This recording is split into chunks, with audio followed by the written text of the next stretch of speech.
बड़ी माँ की संरक्षण नीति के ऊपर एक कहानी छोटी सी सुनाती हूँ। एक बार एक भक्त ठाकुर जी के पास आते हैं। बुढ़ापे की दहलीज पे वो थे।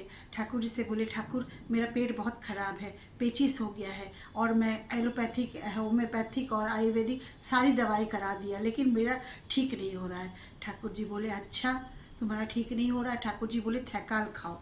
थैकाल? तो बोले थैकाल क्या होता है? बोले आसाम में एक विशेष प्रकार का फल मिलता है जिसको थैकल बोलते हैं। वो थैकल ढूंढने के लिए पूरे बाजार घूम गए, सब जगह घूम गए, लेकिन उनको थैकल कहीं नहीं मिला। फिर ठाकुर जी के पास आके निवेदन करते हैं, ठाकुर थैकल तो मुझे मिला ही नहीं और मेरा जो पेट खराब वैसे ही बना है। ठाकुर जी बोले, एक बार तुम बड़ी माँ के पास चले जाओ, बड़ी माँ से पूछ के देखना। जब बड़ी माँ के पास प्रणाम करते हैं, देखते हैं बड़ी माँ एक सुंदर से पलंग पे बैठी हैं और चारों तरफ उनके जो डब्बे थे, उनका जो बक्सा था, उनका डिब्बे थे, बहुत सुसज्जित ढंग से सजा के रखे थे और अलना पे कपड़े भी बहुत सुंदर ढंग से बड़ी माँ ने उस छोटे से कमरे को बहुत सुसज्जित ढंग से संरक्षित करके बहुत सुंदर ढंग से रखा था। तो ठाकुर जी उनके बारे में ठाकुर जी उनको बोलते हैं कि बड़ी माँ ठाकुर जी ने भेजा है थैकल के लिए। तो बड़ी माँ मन मन मुस्कुराती है, समझ जाती है कि इनको ठाकुर जी ने भेजा है।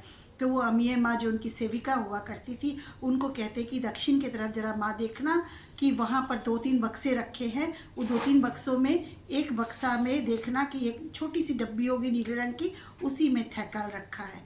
माँ 2-3 जगह देखती है, लेकिन एक जगह उनको छोटे से डिब्बे में, नीले रंग के डिब्बे में वो मिल जाता है और वो बड़ी माँ को लाके अमीय माँ देती हैं। अमीय जब बड़ी माँ उसको डब्बे को खोलती है तो उसमें थैकल के कुछ टुकड़े पड़े थे, तो उनको देती है, कहती यही थैकल के टुकड़े हैं, इन्हीं को तुम ले जाओ और खाओ। फिर बड़ी माँ शाम को जब ठाकुर भोग में जाती है तो ठाकुर पूछते हैं, थैकल तुमको कहाँ से मिला?